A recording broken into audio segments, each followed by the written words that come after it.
continuing with our chemistry topic and getting a little more involved. Now, the idea of different bonds, as I mentioned, was incredibly important because that's how our body makes energy, is the release of those bonds. When the bonds are broken, the energy is released. So we looked at that picture yesterday of that person hanging off the cliff. Well, that was potential energy. She had the potential to fall off that cliff, but only if the bond was broken. As long as that bond was maintained, it was potential. It turned into kinetic energy when that bond actually broke.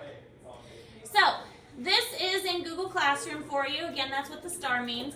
So it's important to understand that energy is stored in those bonds. When the bond is broken, the energy is released. Sometimes this is given off as heat. Sometimes you can actually feel the heat that's coming from a reaction. Most energy is lost as heat. Even animals that are considered cold-blooded, like Liz for instance, they're not truly cold-blooded. Liz is warmer than the room temperature.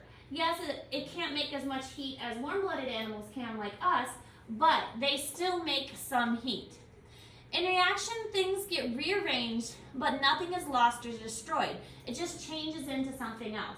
That's another important thing to understand, is matter can neither be created nor destroyed. It just changes into something else. So nothing really gets lost. It just becomes something different. So you don't have to write all this down because you do have this all already in your notes. Now here's one of the most important reactions that we talk about in this class or in biology in general. This is the cellular respiration equation. Now we've talked about cellular respiration before. Cellular respiration is the process our body uses to make energy. Without this process going on, we would not have energy. This is something that all living creatures use. The opposite of this, if we were to go backwards, would be photosynthesis. So if you think about it, it makes sense. C6H12O6, that means 6 carbons, 12 hydrogens, and 6 oxygens. This is a glucose molecule. Glucose is the food that our body needs to break down. Plus oxygen, because we breathe in oxygen, produces carbon dioxide, which is what we breathe out, and it's going to produce water. So water is actually a waste product of our cellular respiration cycle. But it's also going to create energy in the form of ATP. ATP is adenosine triphosphate. It's the energy that our body uses. It's the energy that all living organisms require. We can get energy through other sources, but it's not as good. ATP is the most efficient type of energy we can use. So I'm not going to expect you to remember this equation. If you ever take my college class, if I get to teach a college class, then you'll have to memorize this equation. But if we were to do photosynthesis, we go backwards. So plants take in water. Plants take in carbon dioxide, and they produce oxygen, and they produce sugars. Glucose is basically a sugar. So the two equations developed independently, but it's kind of neat that they're the exact opposite of each other. It just shows how we rely on plants in order to survive. All right, so differences between organic and inorganic compounds. Inorganic compounds, they have carbon present sometimes, but the carbon is not in a ring or a chain. So think of carbon dioxide. Carbon dioxide is the gas that we breathe out. It is not considered an organic material. It does have carbon, but the carbon isn't in a circle and it's not in a chain. So it can only be considered an organic compound if it's in a ring or a chain. Other things that are inorganic, water doesn't have carbon at all. And NaCl, which is sodium chloride, which is basically salt, also not organic. In order to be organic, it needs to have carbon present, and the carbon has to be in a ring or a chain format.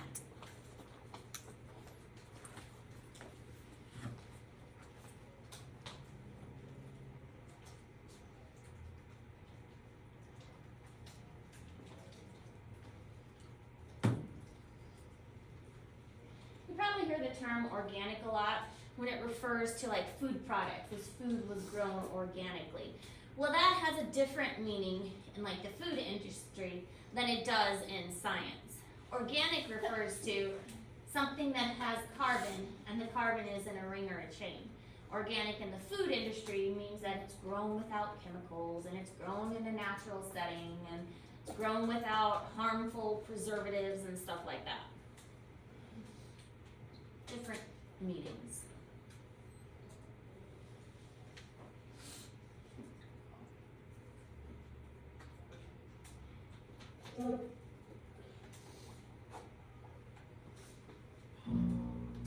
Alright, so there are many types of inorganic compounds that are important for our body. Water is the main one, of course, because our body is mostly made up of water. Salts, acids and bases, oxygen, and carbon dioxide. So these are all different types of inorganic compounds that our body does need. So just because it doesn't have carbon present, we still need it. Water is essential to survival. Salts, acids, and bases, and oxygen, all of those essential to survival too. Carbon dioxide we don't really need, which is why we get rid of it.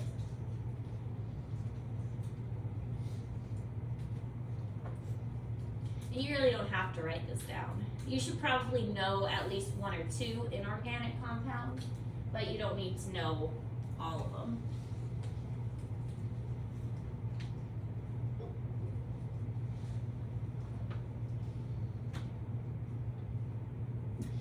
Alright, so properties of water. This is also in Google Classroom for you.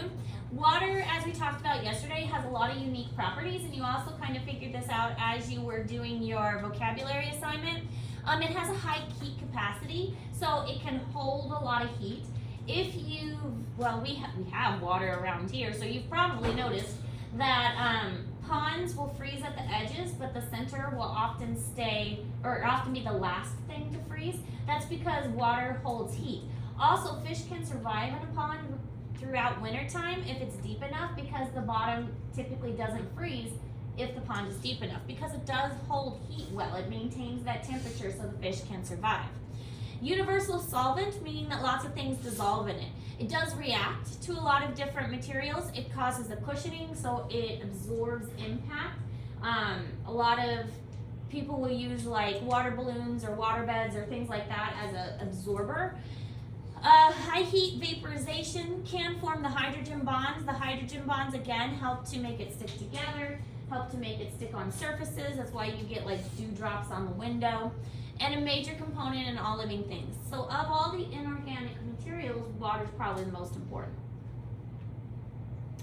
Now pH, hopefully you kind of remember this. I know I heard some of you talking about it when you're doing your vocabulary the other day.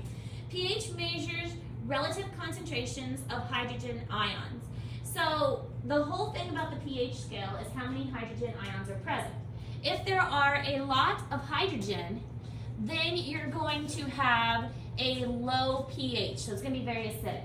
Lots of hydrogen present means lots of acid present.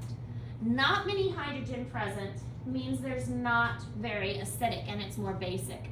So this chart here kind of gives an idea of how the pH scale works. It goes from 0 to 14, 0 being the absolute most acidic and 14 being the most basic. Probably the most acidic thing that we experience is hydrochloric acid, which is inside our stomach and produced to help break our food down.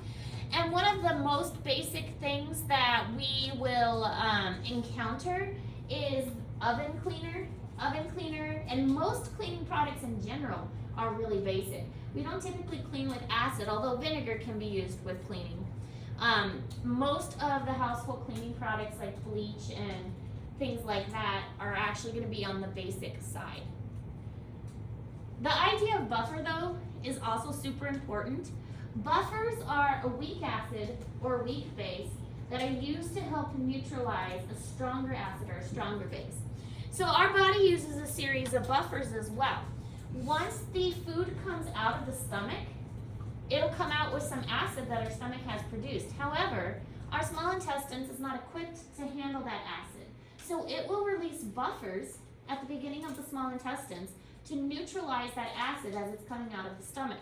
And these buffers are weak acids and weak bases that interact with the stronger acid and just kind of brings it more to that 7. 7 is neutral. About as neutral as you can get would be diluted water or distilled water. Distilled water is like purified water, and that has a pH of 7. Human blood is about 7.4. So human blood is pretty basic, or pretty neutral.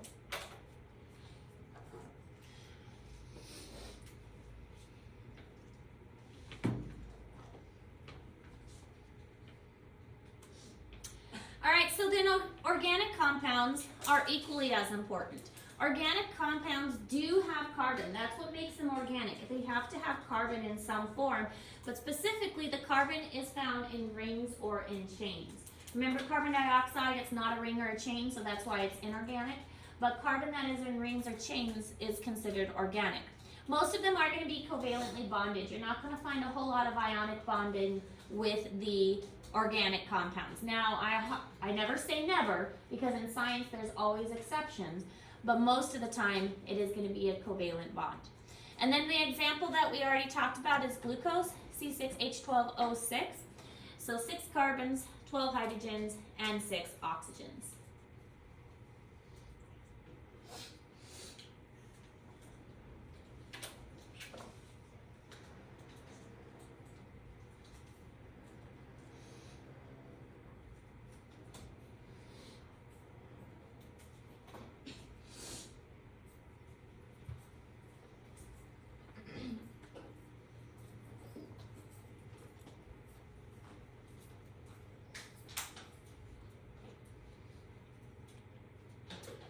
Alright, so here are the 4 main organic compounds. We are actually going to talk about each of these because each one is super important for the human body. Carbohydrates, proteins, lipids, and nucleic acids. You've already heard me mention these before. Hopefully you learned something about them in biology. Yeah? No? Okay, that's a good thing we're going over them. Carbohydrates, proteins, and lipids are materials that we can actually get from our food. Our body makes some of them on their own too. Nucleic acids are responsible for making up our DNA, and so that is our DNA, RNA, and also ATP is made up of nucleic acids. So that one's equally as important, but that's more something our body makes and less, we don't really eat that. I mean, we do eat DNA, but we don't really utilize it. It's kind of weird to think when you eat meat or plants, you're eating that animal's or plant's DNA. All right, so that's all we're talking about today. Tomorrow we're going to get started with those organic compounds. But we talked about inorganic today: water, salts, acid, bases. Know the basics of the pH scale because pH is really important with homeostasis. Our body likes to maintain that same balance. So if our blood did get acidic, which does happen, our body has ways to respond to that. So the pH scale is important with our digestive system as well, with our lungs and being able to breathe, all kinds of things. And be able to understand what is important about the organic compounds also. Any questions about any of this material? Okay. All right, so no new assignment today. We're continuing to work on that crash course, which I think most of you have done already, and also the Unit 2 vocabulary. Both of these are due tomorrow by 4 o'clock. Tomorrow we will get an additional assignment, so make sure you're using today's class time wisely so that when we get tomorrow's assignment isn't going to be due until next week, but we will get another assignment tomorrow. Okay? All right, get to work.